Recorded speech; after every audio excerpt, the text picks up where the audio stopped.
أن رسول الله صلى الله عليه وسلم قال لا تقوم الساعة حتى تعود أرض العرب مروجا وأنهارا.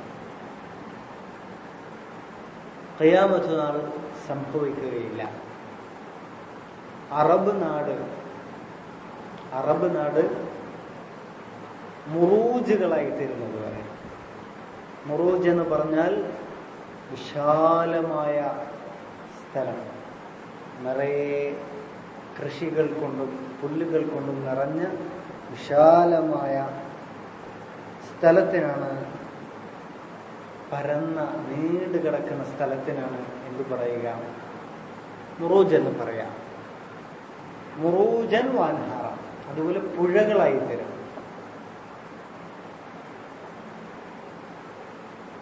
ഈ ഹദീസ് റിവായത്ത് ചെയ്തിട്ടുള്ളത് ഇമാം മുസ്ലിമാണ്.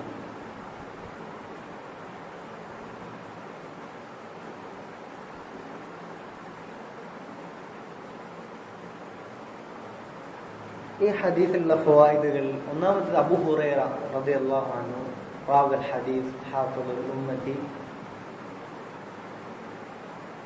അബൂ ഹുറൈറ അബ്ദുറഹ്മാൻ ബിൻ സഖർ അദ്ദൗസി അൽ-യമാനി റളിയല്ലാഹു അൻഹു. അദ്ദേഹത്തിന്റെ ഓരോ പ്രത്യേകതകൾ ഓരോരുത്തരും പറയണം. സ്വന്തം വലതു ഭാഗത്തിന് പറയണം. ഞാൻ അദ്ദേഹം എന്തായിരുന്നു? പൂച്ച വളർത്തുന്ന വ്യക്തിയായിരുന്നു. പൂച്ചയോട് എന്താണ് തർബിയത്ത് ചെയ്യുന്ന ആളായിരുന്നു. അതുകൊണ്ടാണ് അബൂഹർ അല്ലെങ്കിൽ അബൂ ഹുറൈറ എന്ന പേര് അടുത്തത്. റിവായത്ത് സഹാബി. പിന്നെ കുറഞ്ഞ കാലഘട്ടം കൊണ്ട് കുറഞ്ഞ കാലം കൊണ്ട് ഏറ്റവും കൂടുതൽ കാര്യങ്ങൾ പഠിച്ച മാതൃകയാണ് ആര്? അബൂ ഹുറൈറ റളിയല്ലാഹു അൻഹു. അത് അൽ-ഹിമ്മ ഫി തലബിൽ ഇൽം, പഠിക്കുന്ന കാര്യത്തിലുള്ള അമിതമായ വളരെ അധികമായിട്ടുള്ള ഹിമ്മത്തിന്റെ മിസാലാണ്. രണ്ടാമത്തത് അത് തഫർറുഖ് ഫി തലബിൽ ഇൽമിന്റെ എന്താണ്? അസറാണത്. ഇൽമു പഠിക്കുന്നതിൽ ഒഴിഞ്ഞിരിക്കുന്നതിന്റെ അസറാണ്.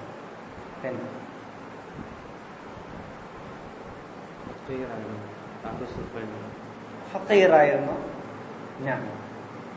അങ്ങനെ പലപ്പോഴും എന്തായിരുന്നു? വിശന്ന് വലഞ്ഞിട്ട് എന്ത് ചെയ്യാറുണ്ടായിരുന്നു? ബോധം നഷ്ടപ്പെട്ട് വീഴാറുണ്ടായിരുന്നു. ആളുകൾ വിചാരിക്കും എന്താണ്? മസ്സാണെന്ന് വിചാരിക്കും. മസ്സു ഷൈത്താൻ. പക്ഷേ എനിക്ക് ജൂ മാത്രമായിരുന്നു എന്നാരും പറയും? അബൂ ഹുറൈറ പറഞ്ഞു. പലപ്പോഴും പല സഹാബിമാരുടെ അടുക്കൽ അബൂബക്കർ ഉമറിന്റെ അടുത്ത് റളിയല്ലാഹു അൻഹു പല മസലകൾ ചോദിച്ചു. അബൂ ഹുറൈറക്ക് നന്നായിട്ട് അറിയുന്നതായിരിക്കും. പക്ഷെ എന്തിനാണ്? കൂടെ പോയാൽ ചിലപ്പോൾ എന്ത് ചെയ്യും? അവര് സ്വാഭാവികമായിട്ട് വീട്ടിലേക്ക് വിളിച്ചേക്കാം. വീട്ടിലേക്ക് വിളിച്ചാലോ സ്വാഭാവികമായിട്ട് അവർക്ക് എന്ത് ചെയ്യാം? ഭക്ഷണം കൊടുത്തേക്കാം അല്ലേ? അങ്ങനെ നമ്മൾ പലരും ചെയ്യാറുണ്ടോ? ഇല്ലല്ലേ? അടുത്തത് മറ്റൊരു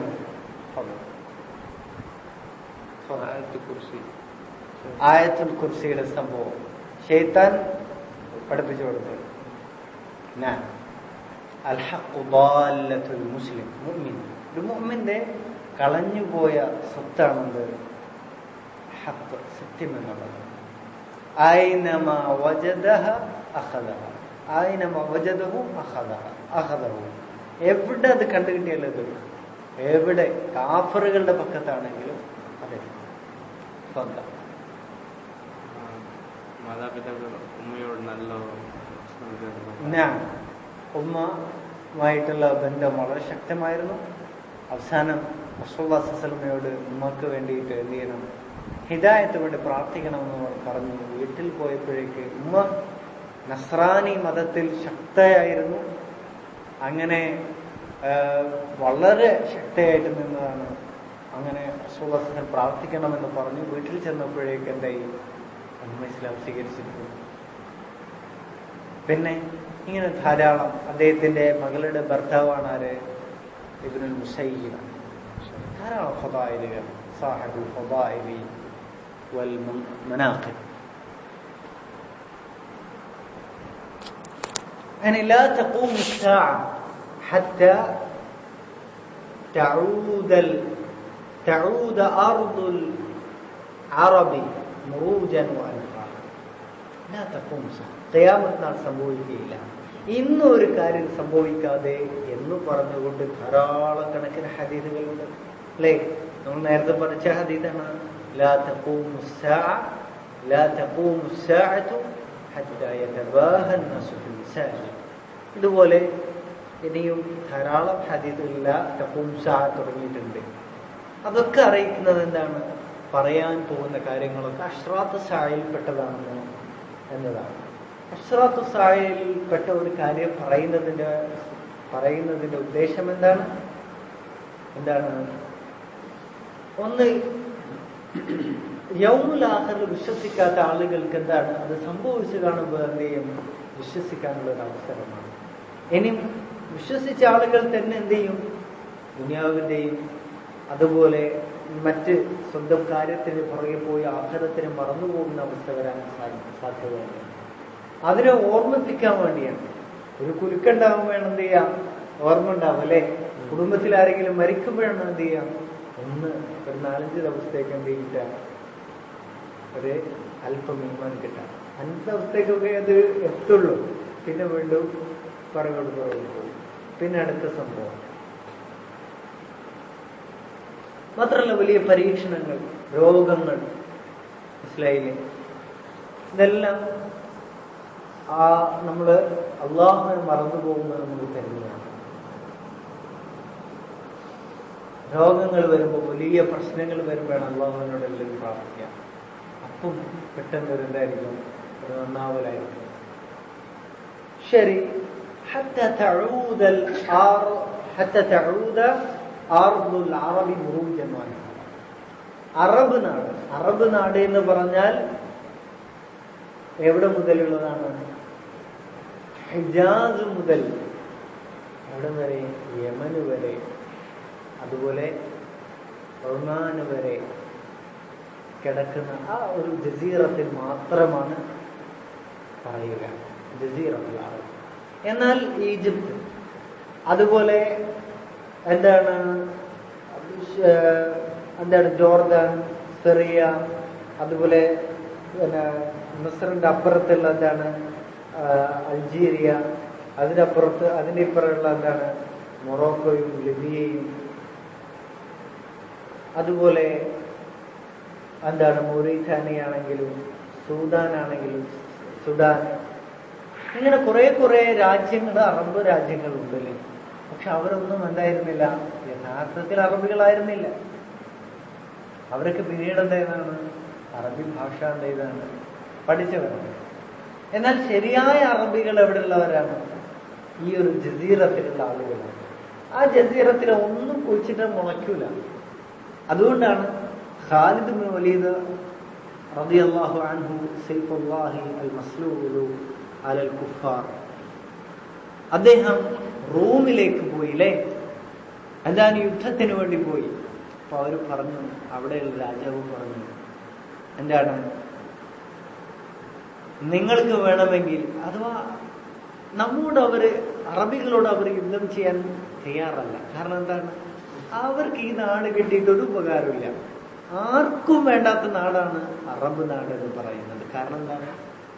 ഒരു നാടെന്ന് പറയുമ്പോൾ ആ നാട്ടിലെ ആളുകൾക്കെങ്കിലും കുറച്ചെന്തെങ്കിലും വേണം, ഒരു കഴിവുകളും യോഗ്യതകളും വേണം.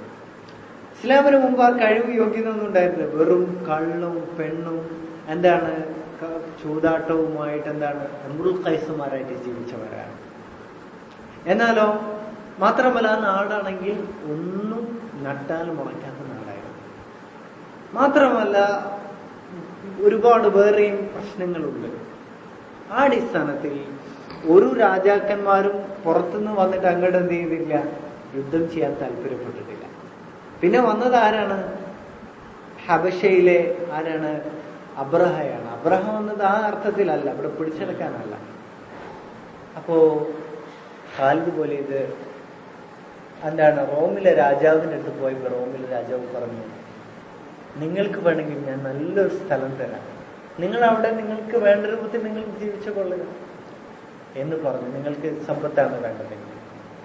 അപ്പോൾ ഖാലിദ് വലീദ് എന്താ പറഞ്ഞത്? ഞങ്ങൾക്ക് നിങ്ങളുടെ ഇതൊന്നുമല്ല വേണ്ടത്, നിങ്ങളെ ബ്ലഡാണ്, രക്തമാണ് ഞങ്ങൾക്ക് വേണ്ടതെന്ന് പറഞ്ഞു. മനസ്സിലായില്ലേ? ഇസ്ലാമിന്റെ ഒരു രീതിയാണത്. യുദ്ധത്തിന് മുമ്പായിട്ട് ശത്രുക്കളുടെ അടുക്കൽ പോയിട്ട് യുദ്ധത്തിന് വേണ്ടി ഇങ്ങോട്ട് വിളിക്കും, എന്താണ് അടിക്കാനുണ്ടോ എന്ന് ചോദിച്ചു വിളിക്കും. ശരി, അങ്ങനെ ആ അവസ്ഥ ആയിരുന്നു. അറബ് നാട് എന്നും എന്തായിരുന്നു? വെറും സഹറ ആണ്, നീണ്ടു കിടക്കുന്ന എന്താണ്, പരന്ന് കിടക്കുന്ന മരുഭൂമിയാണ്. പക്ഷെ ഒരിക്കൽ അത് റസൂലുള്ളാഹി സ്വല്ലല്ലാഹു അലൈഹി വസല്ലം തബൂക്ക് യുദ്ധത്തിന്റെ സാഹചര്യത്തില് തബൂക്കിലേക്ക് പോയി.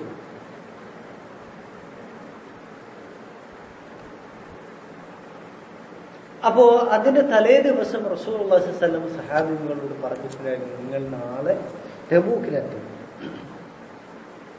തബൂക്ക് എന്ന് പറഞ്ഞാൽ മക്കൾക്കും മദീനക്കും ഇടയിലുള്ള ഒരു സ്ഥലമാണ്. അവിടെ ഒരു നിങ്ങൾ ദുഹാ സമയത്ത് എത്തും. അപ്പൊ അവിടെ എന്തുണ്ടാകും? അവിടെ എത്തിക്കഴിഞ്ഞാൽ, ദുഹാ സമയത്ത് ആരെങ്കിലും എത്തിക്കഴിഞ്ഞാൽ, ഞാൻ എത്തുന്നതിന് മുമ്പ് ആരെങ്കിലും എത്തിക്കഴിഞ്ഞാൽ അവിടെയുള്ള വെള്ളം ആരും എന്ത് ചെയ്യാൻ പാടില്ല, സ്പർശിക്കാൻ പാടില്ല. അങ്ങനെ രണ്ടാളുകൾ റസൂലുള്ളാഹി സ്വല്ലല്ലാഹു അലൈഹി വസല്ലം എത്തി നോക്കിയപ്പോൾ രണ്ടാളുകൾ അവിടെ എത്തിയിട്ടുണ്ട്, മുമ്പേ എത്തിയിട്ടുണ്ട്. അവിടെ വെള്ളമുണ്ട്. വെള്ളമാണെങ്കിൽ എന്താണ്, ഒരു ഇത്ര ഹൈറ്റിലേ ഉള്ളൂ, അഥവാ ചെറുപ്പിന്റെ വാറിന്റെ ഹൈറ്റിലേ ഉള്ളൂ. അല്പം വെള്ളം ഇങ്ങനെ ഒഴുകുന്നത്, ചെറിയ എന്താണ്, കുറച്ച് വെള്ളം. അപ്പൊ റസൂലുള്ളാഹി സ്വല്ലല്ലാഹു അലൈഹി വസല്ലം എന്ത് ചെയ്തു? അവരോട് ചോദിച്ചു, നിങ്ങള് വെള്ളം സ്പർശിച്ചിട്ടുണ്ടോ എന്ന് ചോദിച്ചു. റസൂൽ തലേന്ന് പറഞ്ഞാൽ ആരും എന്ത് ചെയ്യാൻ പാടില്ല, സ്പർശിക്കാൻ പാടില്ല. അപ്പൊ അവർ പറഞ്ഞു അതെ. റസൂലുള്ളാഹി സ്വല്ലല്ലാഹു അലൈഹി വസല്ലം അവരെ നന്നായിട്ട് അങ്ങ് ശകാരിച്ചു. എന്നിട്ട് റസൂലുള്ളാഹി സ്വല്ലല്ലാഹു അലൈഹി വസല്ലം എന്നിട്ട് അവരെന്ത് ചെയ്തു? സഹാബിമാര് ആ ഒരു അരുവിയിൽ നിന്ന് കിട്ടാവുന്ന അത്ര വെള്ളം എന്ത് ചെയ്തു? ശേഖരിച്ചു.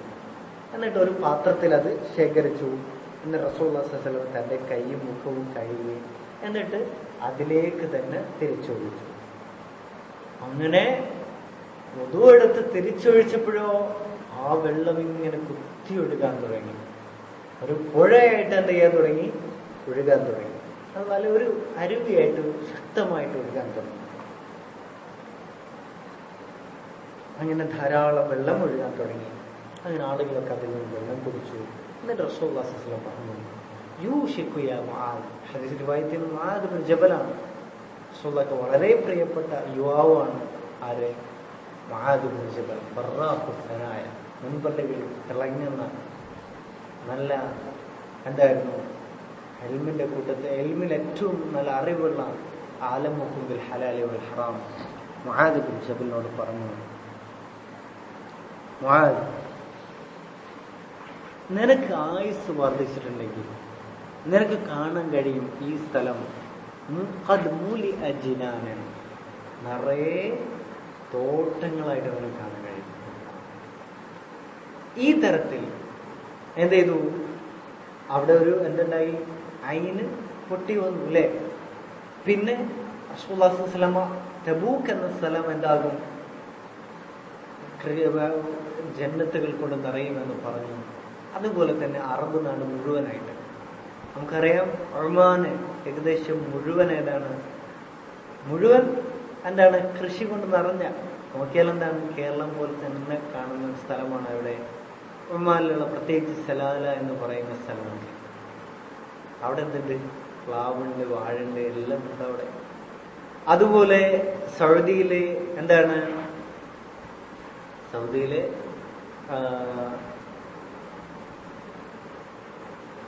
ഒരു സ്ഥലം അഥവാ യമനോട് ചേർന്നിട്ടുള്ള അബഹ വലിയ തോട്ടങ്ങളുടെ നാടാണ്.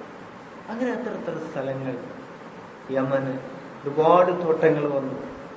ഇങ്ങനെ റസൂലുള്ളാഹി സ്വല്ലല്ലാഹു അലൈഹി വസല്ലമയുടെ ഹദീസിന്റെ മിസ്ദാഖ് നമ്മൾ എന്ത് ചെയ്യണം, കാണുകയാണ്. കുറച്ച് കഴിഞ്ഞാൽ ശരിക്കും അവിടെ എന്തായിത്തീരും, റസൂലുള്ളാഹി സ്വല്ലല്ലാഹു അലൈഹി വസല്ലം പറഞ്ഞത് പൂർണ്ണമായിട്ട് അവിടെ സംഭവിക്കും. അത് ഖിയാമത്ത് നാളിന്റെ അടയാളമാണ്. അത് നമ്മൾ സന്തോഷത്തോടുകൂടിയല്ല കാണുന്നത്, മറിച്ച് എന്താണ്, പേടിയോടുകൂടിയാണ് കാണുന്നത്. ആ കാര്യം നല്ലതാണെങ്കിലും അതുകൊണ്ട് ഉദ്ദേശിക്കുന്ന എന്താണ്, ഖിയാമത്ത് നാൾ അടുത്തിട്ടുണ്ട് എന്നുള്ളതാണ്.